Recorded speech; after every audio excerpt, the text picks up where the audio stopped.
Good evening, all. Welcome to Learners Academy.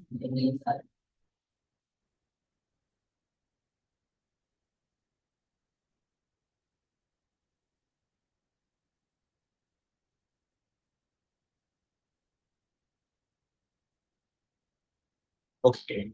चलो आते नहीं हम. So अब question number 3 we have done. Last class elimination method की 2 वर्ड प्रॉब्लम्स बचती हैं. फटाफट पहले इनको खत्म करते हैं और फिर आपके कुछ एक डाउट्स हैं.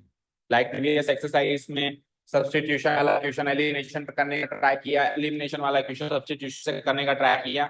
वो उन डाउट्स को देखते हैं. ठीक है, पहले दोनों क्वेश्चन को खत्म करें. Question number 4 of the word problem. देखो क्वेश्चन नंबर 4 किससे मैच कर रहा है? नहीं, किसी से मैच नहीं कर रहा है. ये नया क्वेश्चन है, पढ़ते हैं तो क्या है. कभी बैंक में गए हो आप लोग? गए? बैंक में गए हो? क्या काम करवाने गए हो? पैसे निकलवाने गए हो बस. ठीक है, पैसे निकलवाने गए हो तो जैसे सपोज करो मुझे 5,000 रुपये निकालने हैं, 5,000 रुपीज विड्रॉ करने हैं. तो 5,000 रुपीज विड्रॉ करने हैं तो आपने स्लिप करके दी कैशियर को. कैशियर ने आपको 5,000 रुपीज देना स्टार्ट किया. तो 5,000 रुपीज बहुत सारे तरीकों से दे सकता है, बहुत सारे डिनोमिनेशन में दे सकता है. फॉर एग्जाम्पल वो 500 के नोट भी दे सकता है. तो अगर वो 500 के नोट्स देगा तो कितने नोट्स देगा? 10 नोट्स देगा. 5,000 हो जाएंगे. सपोज करो वो 100 के नोट्स देगा तो कितने नोट्स देगा? 50 नोट्स देगा.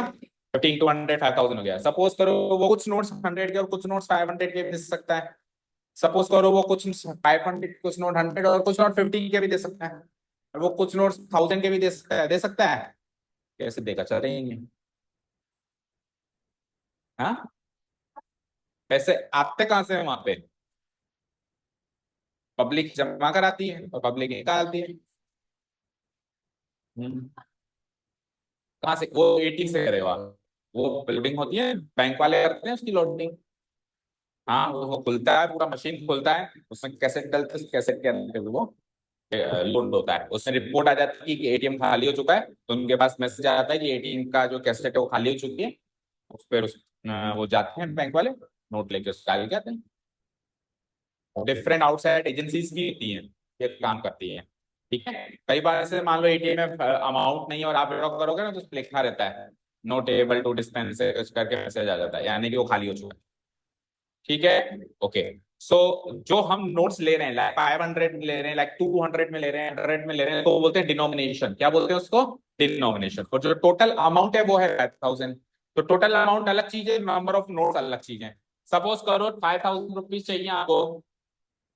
5,000 रुपीज आपको विड्रॉ करना है. तो अगर आप 500 के डिनोमिनेशन में लोगे तो नंबर ऑफ नोट्स 10 मिलेंगे. अगर आप 100 के डिनोमिनेशन में लोगे तो नंबर ऑफ नोट्स 50 मिलेंगे. समझ गए?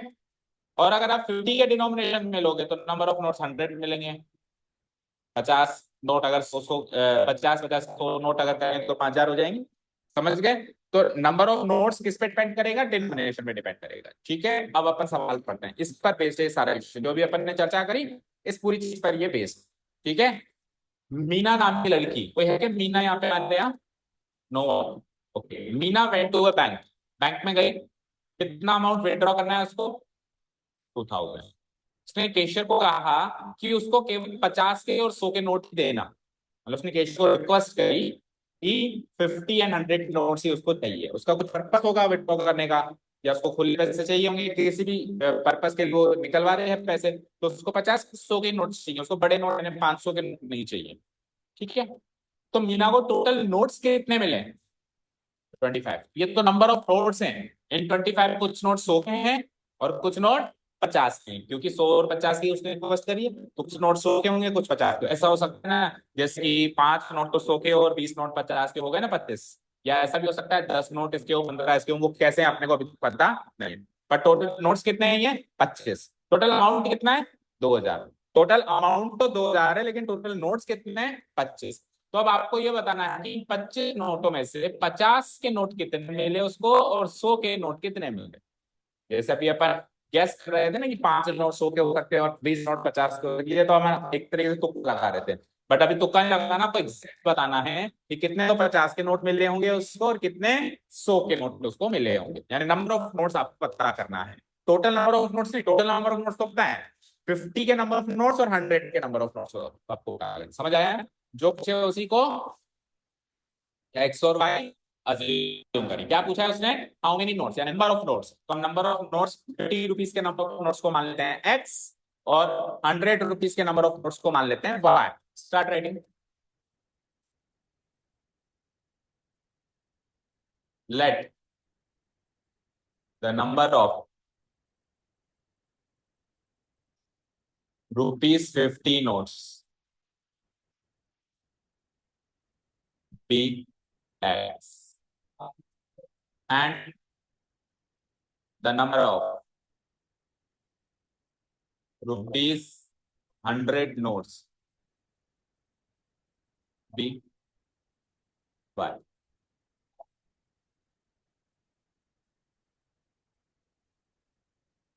हो गया assumption। अब हायर क्वेश्चन में दो इन्फॉर्मेशन मिलती है, दो इक्वेशन बनाने के लिए मिलती है। इस क्वेश्चन में भी दो इन्फॉर्मेशन होंगी, वो आपको ढूंढनी है, हमको एनालाइज करनी कौन सी वो दो इन्फॉर्मेशन है जिससे इक्वेशन बनेगी। ठीक है, तो एक इन्फॉर्मेशन ये है कि टोटल नंबर ऑफ नोट्स कितने 25, और दूसरी इन्फॉर्मेशन ये है कि टोटल अमाउंट कितना है 2000। तो एक तो टोटल नंबर ऑफ नोट से बनेगी इक्वेशन और एक टोटल अमाउंट से बनेगी। तो पहले टोटल नंबर ऑफ नोट से बना लें। तो टोटल नंबर ऑफ नोट्स कैसे पता करेंगे, आपके पास 50-50 के एक्स नोट्स हैं, आपके पास 100 के वाई नोट्स हैं, तो टोटल नोट्स कितने हुए x plus y, total notes कितने हो गए।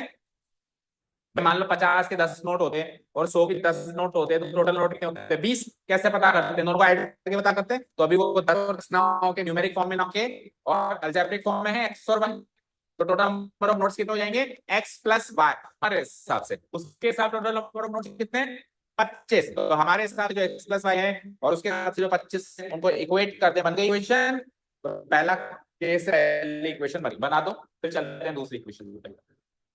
Now it is given that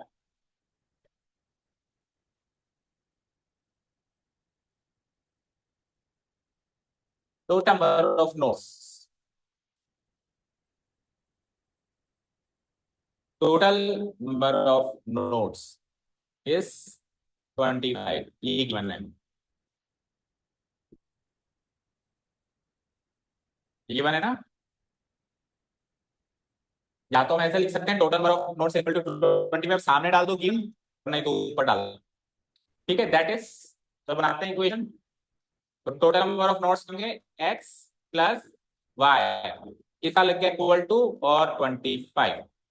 बनने पहली इक्वेशन उसी फॉर्मेट में बनी है जैसे हमें पसंद है, तो करना है इसके साथ अभी उसी फॉर्मेट में। एलिमिनेशन मेथड में ऐसी रिक्वायरमेंट होती है वेरिएबल इधर और कांस्टेंट इधर, इसी फॉर्मेट में। चलो जी, सेकंड इंफॉर्मेशन पढ़नी है अब अपने को, पढ़े।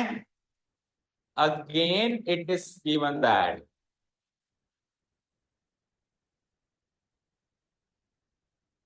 तो सेकंड इंफॉर्मेशन में टोटल अमाउंट जो विड्रॉ किया मीना ने वो गिवन है। कितना गिवन है 2000। Again it is given that total amount withdrawn,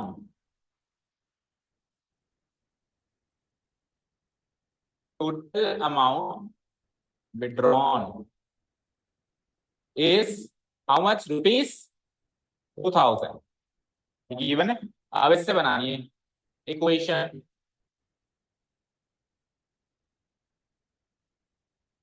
ठीक है, अब इधर देखो स्क्रीन पे, अगर 50-50 के 10 नोट दे दें तो कितना अमाउंट होगा। 50-50 आपको 10 नोट दे दें हम, तो कितने रुपए हो गए बोलो पूर्णिमा। 5000। कैसे पता लगाया, इसको इसे मल्टीप्लाई करके। मान लो 50-50 के आपको 20 नोट दे देते तो कितने रुपए हो जाते 1000। तो 50-50 के अभी कितने नोट हैं, तो टोटल कितना अमाउंट हो गया 50 इंटू एक्स 50 है। समझ आया, 50-50 के एक्स नोट्स हैं तो 50 से मल्टीप्लाई करें तो अमाउंट कितना हो जाएगा 50x। सिमिलरली 100 के वाई नोट्स हैं तो इसका अमाउंट कितना हो जाएगा 100y, और फिर टोटल अमाउंट कितना हो जाएगा 50x प्लस 100y। समझ गए? और वो किसके इक्वल हो जाएगा? 2000। क्लियर है ना? बना दो। That is 50x plus 100y equal to 2000। अब ये भी इस फॉर्मेट में, उसी फॉर्मेट में मिल गई, पर इसको और छोटा कर सकते हैं हम। देखो 50, इसमें तीनों में से 50 को कॉमन ले सकते हैं हम।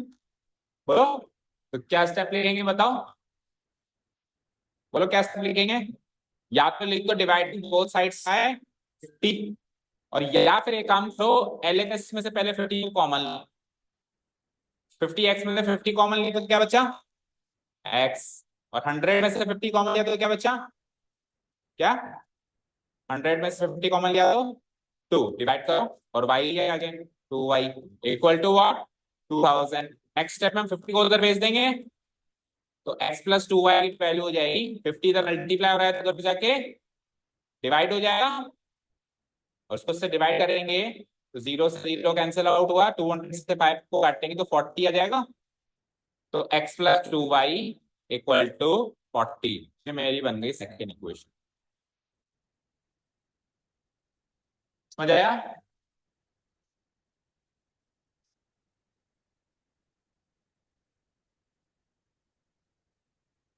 हाँ जी, समझ आया?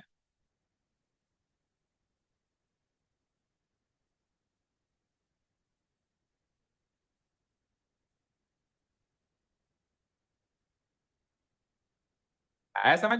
अब देखो इक्वेशन तो यहाँ पर तो नहीं थी, मैंने बुराई नहीं थी, बट एक ही बुराई बड़ी था, 50, 100, 2000 बड़े बड़े अमाउंट थे, तो फिर हमको बड़ा मैग्नीट्यूड से बड़ी करनी पड़ी। अभी तो मैंने छोटे में दी, तो फटाफट से देखना करो, तीनों में से अगर कॉमन आ रहा है तो क्या कर सकते हैं? ऐसा नहीं है कि इन दोनों में से अगर टाइम्स वाले से किया फिर तो नहीं कर सकता, तो ऐसे क्या करना पड़ेगा? इसमें से 50 डिवाइड हो सकता है ना, तो इसलिए हम छोटा कर सकते हैं। अब क्या करते हैं, इक्वेशन को साथ में लिखो क्विकली।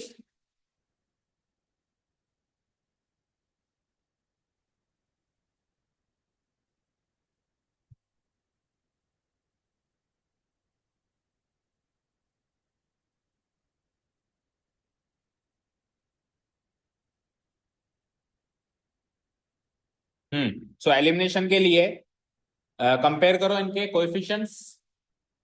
एक्स का कोएफिशिएंट क्या है यहाँ पे बताओ, और वहां पे भी क्या है? मैच हो गया। साइन कैसा है इसका? इसका तो फिर सब्ट्रैक्ट करेंगे या ऐड करेंगे? सब्ट्रैक्ट। तो 1 में से 2 घटाएं या 2 में से 1 घटाएं? 2 में से 1 घटा दें, क्योंकि 2 के पास बड़े अमाउंट है, 1 के पास छोटे अमाउंट है। 2 में से 1 घटाएंगे तो स्टेप क्या लिखेंगे?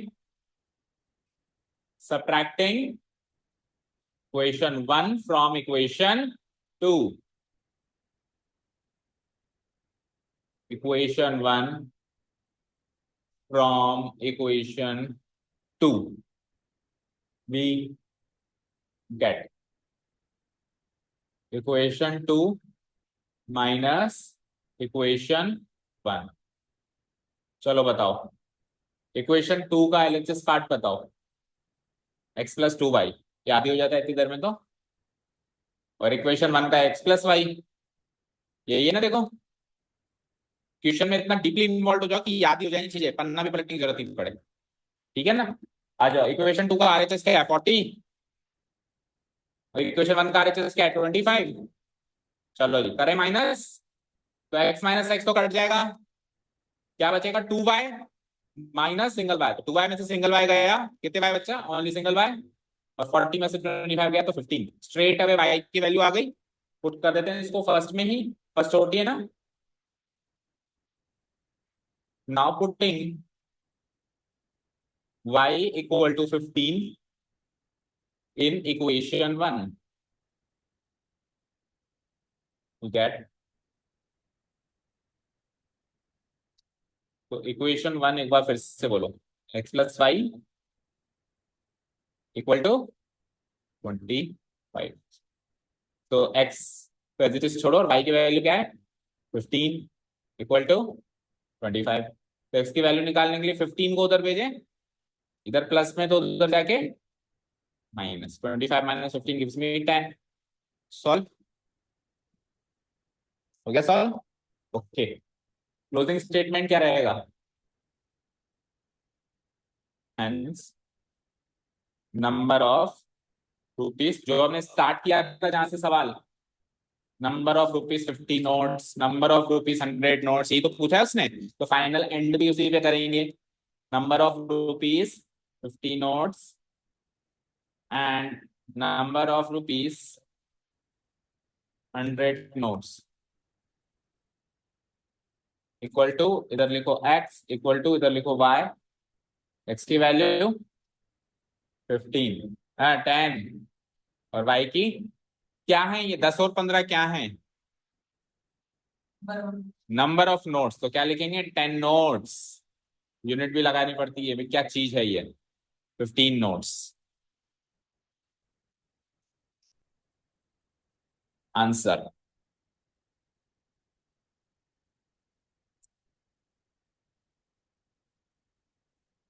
चलो क्रॉस वेरीफाई करेंगे क्विकली, इजी था ये, ज्यादा मुश्किल नहीं था,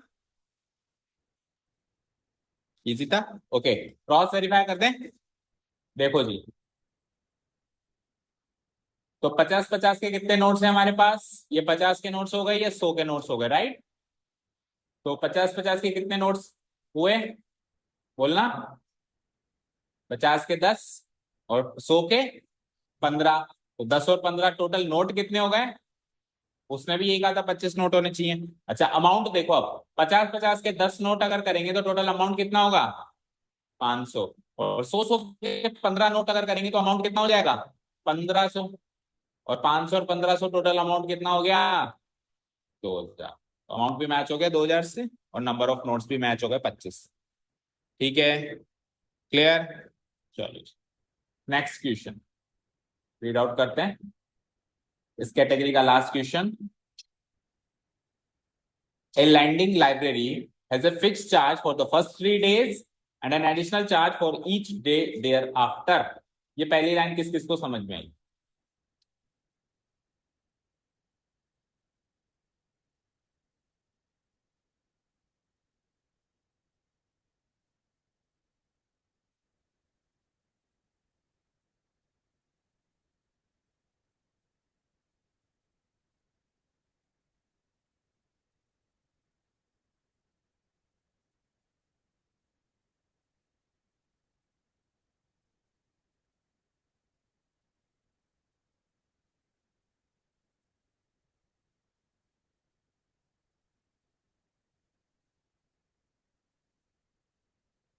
लेंडिंग लाइब्रेरी का मतलब क्या हुआ?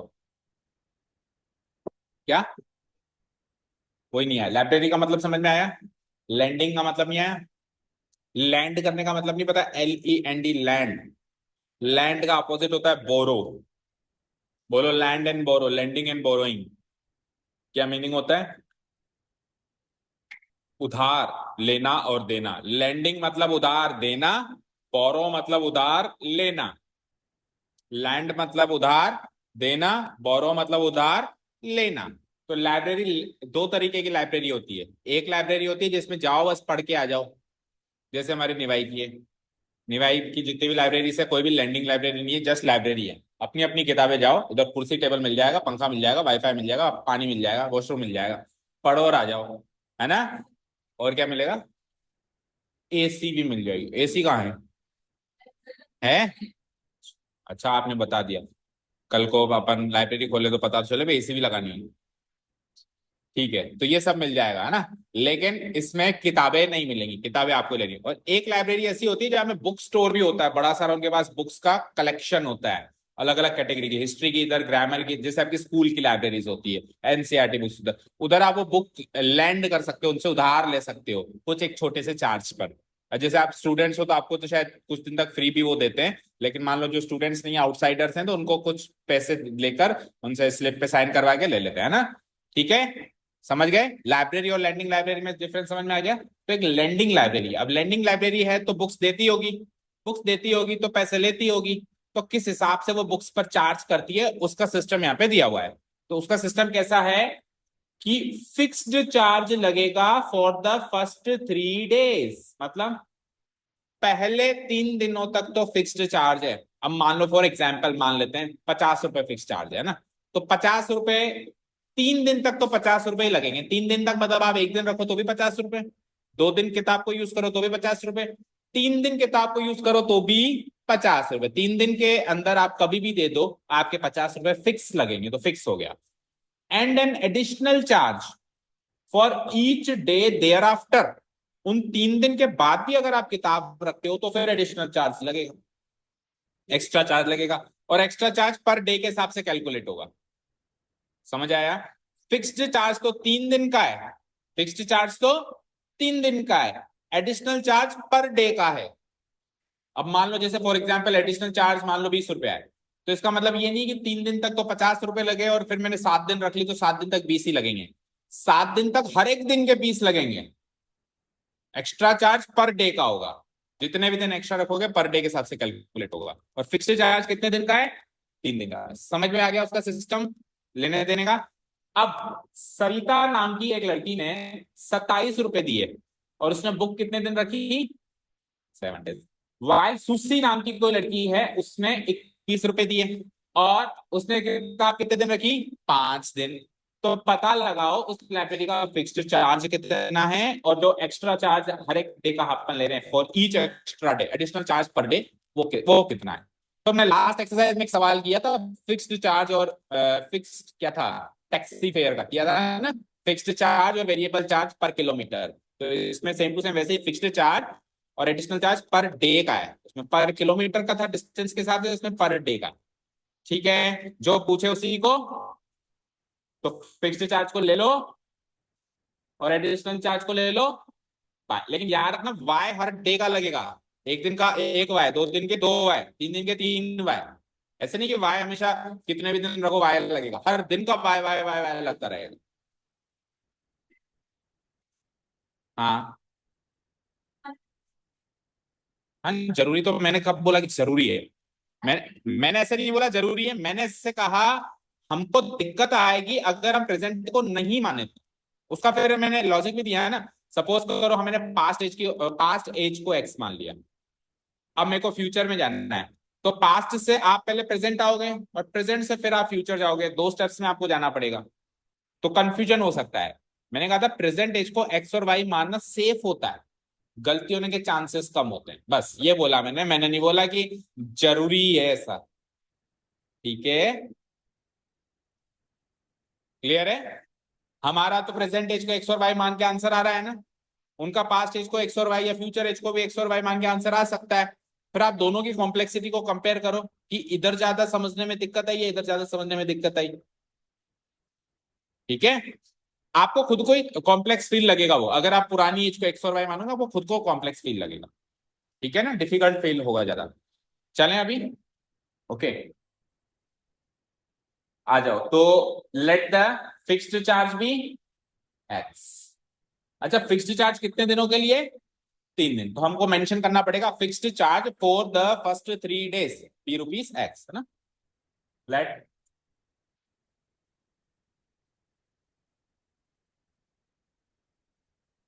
The fixed charge for the first 3 days be rupees x.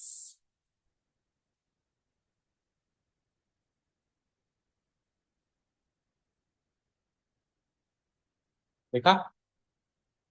And y किसको मान रहे हैं हम? Extra charge. एंड द उसने कौन सी लैंग्वेज यूज करी है? Additional charge. And the additional charge, जो लैंग्वेज उसने यूज करी है वही लिखो, द एडिशनल चार्ज। और जो एडिशनल चार्ज है वो हर एक दिन का है, per day, B rupees Y. हो गया assumption। अब केस 1 ले लो सरिता, केस 2 ले लो सुसी।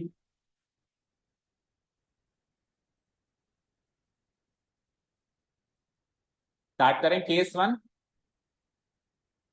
तो केस 1 में सरिता ने कितने दिन किताब रखी है? 7 दिन। तो पहले तो वही लिख देते हैं कि कितने दिन तक किताब रखी गई, नंबर ऑफ डेज या total number of days.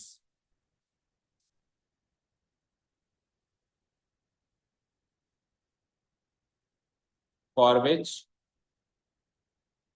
Book was kept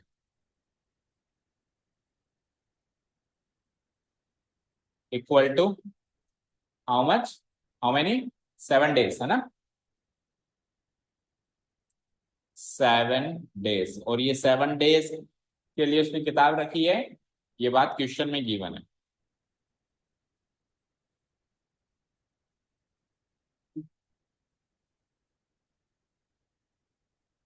ठीक है, अब 7 दिन का कितना चार्ज लगेगा वो अपन सोचते हैं। तो 7 दिन में से पहले 3 दिन का तो फिक्स है, तो कितने बचे फिर दिन एक्स्ट्रा के लिए?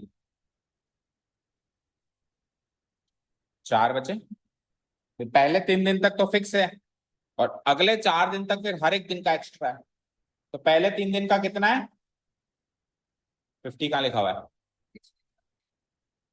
अच्छा, मैंने एग्जाम्पल लिया तो उसी को पकड़ लिया क्या? वो तो मैंने एग्जाम्पल लिया था कि मान ले चल 50 रुपए पहले 3 दिन का।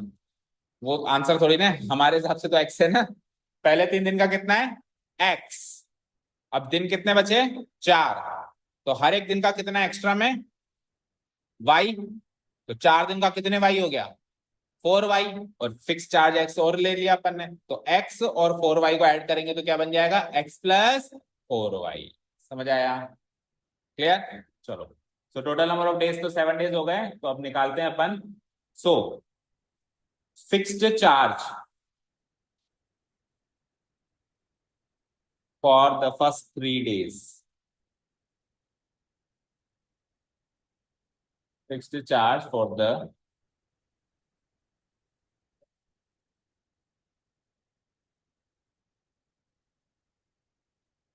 First 3 days, ₹x, and additional charge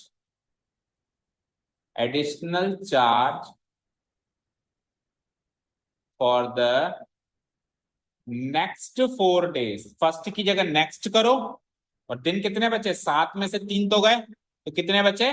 4। पहले में लिखेंगे फर्स्ट 3 days, इसमें लिखेंगे नेक्स्ट 4 days। और ये कितना आएगा? हर एक दिन का वाई है ना, पर डे का वाई है, तो 4 दिन का 4y। अब यहां पे बस ये गलती मत कर देना कि जैसे 4 दिन का एडिशनल चार्ज 4y है, तो 3 दिन का फिक्स्ड चार्ज 3x कर दो। 3x मत करना, पूरे 3 दिनों का x ही है, लेकिन यहां पे हर एक दिन का y है। ठीक है ना, वो फिक्स है, ये बदल रहा है। तो फिक्स है तो x का x ही रहेगा, लेकिन ये बदलेगा, ये दिन के हिसाब से बदलेगा। 5 दिन एक्स्ट्रा हो गए 5y हो जाएगा, 6 दिन एक्स्ट्रा हो गए 6y हो जाएगा। अभी टोटल 7 में से 3 गए, तो 4 दिन एक्स्ट्रा है, तो 4y है। तो अब टोटल लगा उसका, टोटल चार्ज कितना हो जाएगा 7 दिन का? x+4y। समझ आया?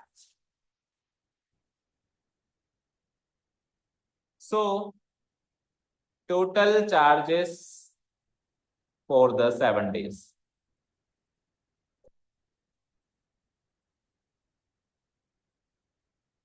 Equal to ₹x+4y। और ये बुक में कितना गिवन है चार्ज 7 दिन का? 27। तो इसको हम यानी कि 27 से इक्वेट कर सकते हैं। 27 कैसे पता चला? गिवन है। तो इक्वेशन बन गई। बताओ, हमारे हिसाब से टोटल चार्ज कितना लग रहा है? x+4y। उनके हिसाब से कितना लग रहा है? 27। ये हो गई हमारी पहली equation. x+4y equal to 27, equation 1।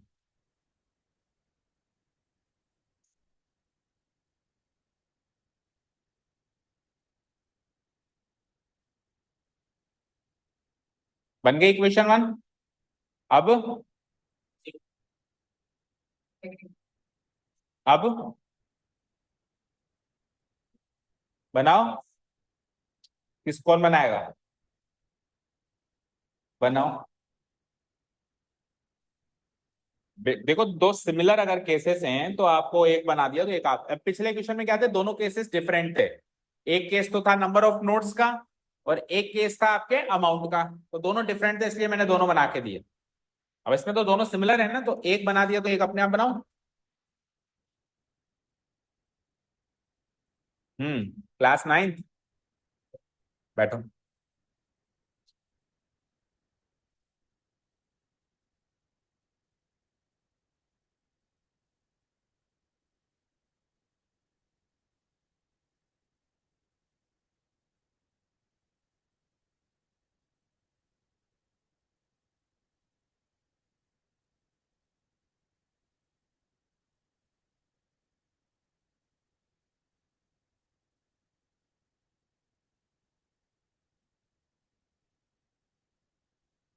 Case two completed.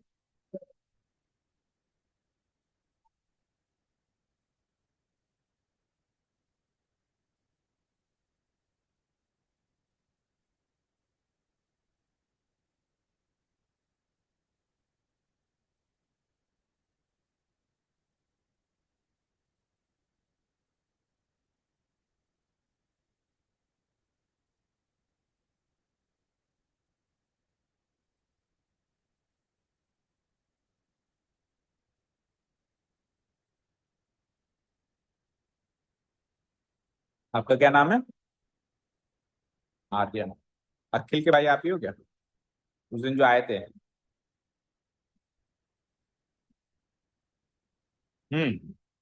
बोलो। बनी किसी की सेकेंड इक्वेशन? क्विक।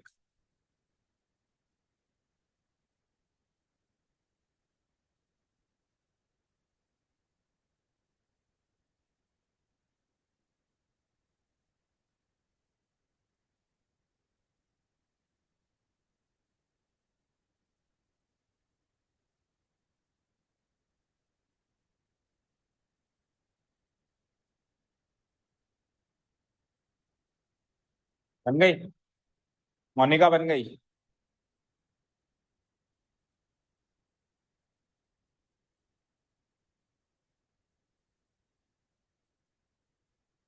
आदित्य।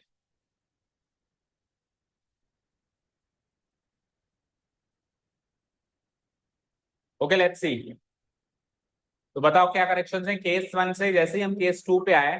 तो what are the total number of days for which the book was kept? 7 days की जगह 5 डेज। इसकी जगह 5 कर दिया सबने। नाउ व्हाट, फिक्स चार्ज कितना होगा 3 दिन का? वो तो एक्स ही होगा, 3 दिन का तो एक्स ही होगा, तो इस स्टेप में कोई चेंजेस नहीं करने। एडिशनल चार्ज कितने दिन का होगा पहले तो ये सोचो। टोटल 5 दिन किताब रखी, 3 दिन तक फिक्स चार्ज, तो एडिशनल चार्ज तो 2 डेज का ही होगा। और 2 डेज का कितना वाई होगा? एक दिन का एक वाई, तो 2 दिन का 2 वाई। सो टोटल डेज कितने हो गए? 5 डेज। और 5 डेज का टोटल चार्ज कितना हो गया? x + 2y। और बुक में कितना गिवन है वो? 21। सो इसको 21 से इक्वेट कर देंगे और बन जाएगी हमारी इक्वेशन नंबर 2। तो चेक करो, ये बनाइए क्या? x + 2y = 21। Is this the equation number 2?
Hmm. So x का कोएफिशिएंट क्या है? 1। एक्स का कोएफिशिएंट क्या है? 1। साइन सेम है कि डिफरेंट है? सेम है, तो इक्वेशंस को सबट्रैक्ट करेंगे कि ऐड करेंगे? किसको किस में से? 1 को 2 में से, 2 को 1 में से? 1 को 2 में से। 1 के पास ज्यादा बड़ा अमाउंट है, 2 के पास कम है, तो 1 में से 2 को घटाएंगे। तो स्टेप क्या लिखेंगे? Now subtracting equation 2 from equation 1। Equation 2 from equation 1 we get equation 2 from equation 1 है, दैट मीन्स इक्वेशन 1 में से इक्वेशन 2 घटानी है। बताओ इक्वेशन 1 का एलएचएस पार्ट क्या है? x + 4y। उसमें से माइनस करना। इक्वेशन 2 का एलएचएस पार्ट क्या है? x + 2y। अब दोनों के आरएचएस पार्ट बताओ। इक्वेशन 1 का आरएचएस पार्ट क्या है? 27। और उसका क्या था? 21। करेक्ट। करो सॉल्व। तो x माइनस एक्स तो कट गया, और 4y में से 2y गया तो कितने y बचा? 2y बचा। और RHS में 27 में से 21 गया तो क्या बचा? 6। तो 2y is equal to 6 comes out to be y equal to 6। इधर 2 मल्टीप्लाई हो रहा है तो इधर हो जाएगा डिवाइड। y की वैल्यू 3 कौन सी इक्वेशन में पुट करें to find the value of x? First में या सेकंड में? कौन सी ज्यादा छोटी है? Second. So putting y equal to 3 in equation 2, we get equation 2। equation 2 क्या है बताओ? x प्लस इक्वल टू क्या? 21।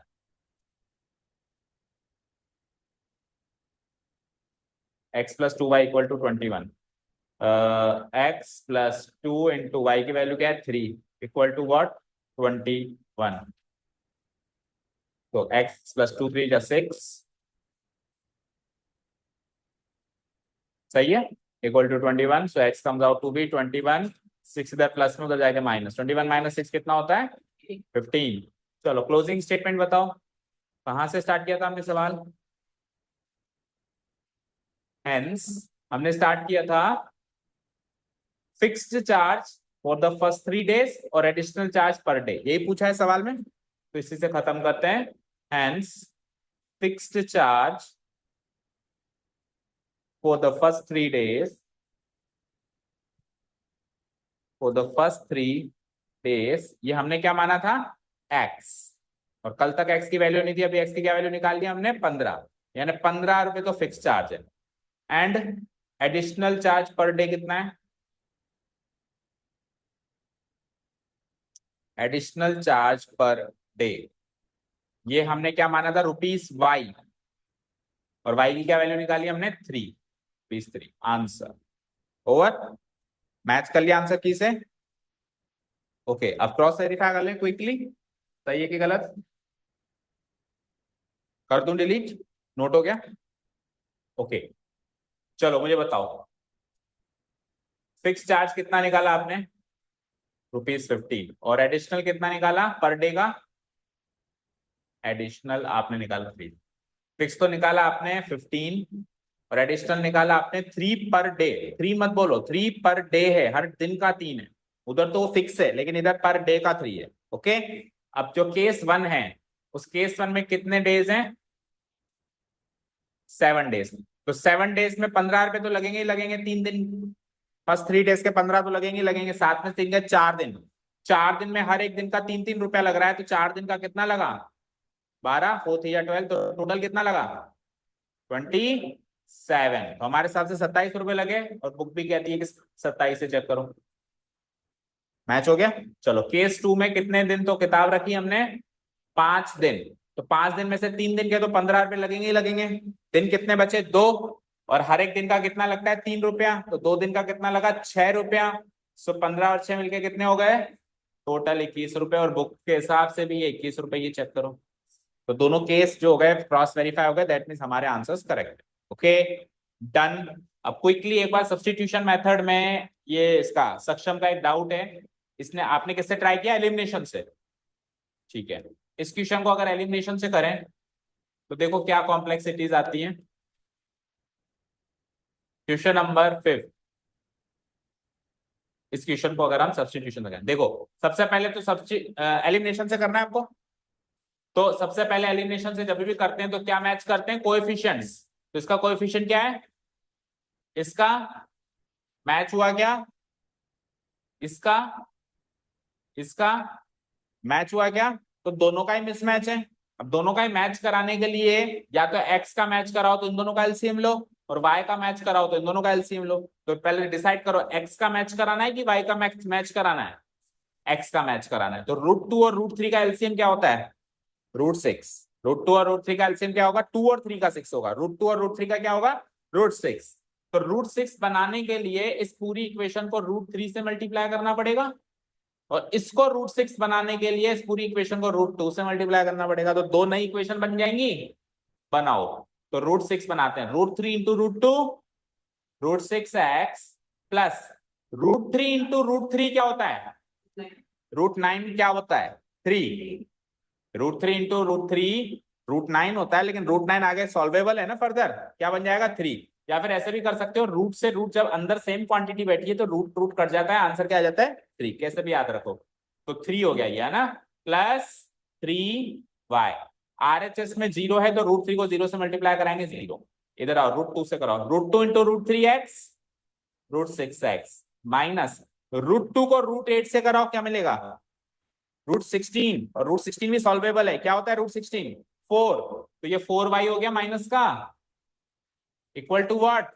Again √2 into 0 is 0। यहां तक कोई डाउट? सक्षम? No doubt. अब इसका कोएफिशिएंट मैच हो गया।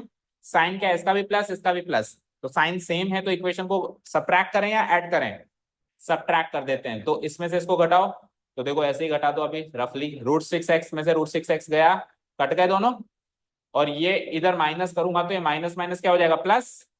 तो 3y + 4y 7y, और 0 + 0 0, तो y comes out to be 0 divided by 7, that is 0। और 0 को अब जहां मर्जी आप पुटअप कर लो, y की वैल्यू है ना ये, चाहे यहां पुटअप कर लो, चाहे यहां पुटअप कर लो, चाहे से ओरिजिनल इक्वेशन में पुटअप कर लो, वहां से x की वैल्यू भी 0 आ जाएगी। डन? और कोई डाउट? तो अब हमारे दोनों मेथड्स यहाँ पे कंप्लीट हो चुके हैं, substitution as well as elimination. तो थर्ड मेथड जो आता है हमारा वो है ग्राफिकल मेथड। तो कल सबको ग्राफ शीट्स लेकर आनी है अपनी अपनी, पूरी एक फुल बुक लेके आएंगे, इक्के दुक्के पेजेस नहीं लेके आएंगे, ठीक है? और ग्राफ शीट्स लानी है तो साथ में फिर उसका मटेरियल भी लाना है, लाइक पेंसिल, इरेजर, शार्पनर, और सबसे इंपॉर्टेंट रूलर। उसको स्केल बोलते ही नहीं, उसको रूलर बोलते हैं, है ना? ठीक है, हाँ ठीक है, स्केल, पैमाना। अभी ठीक है? चलो जी, thank you so much for listening to us, have a nice day, keep learning.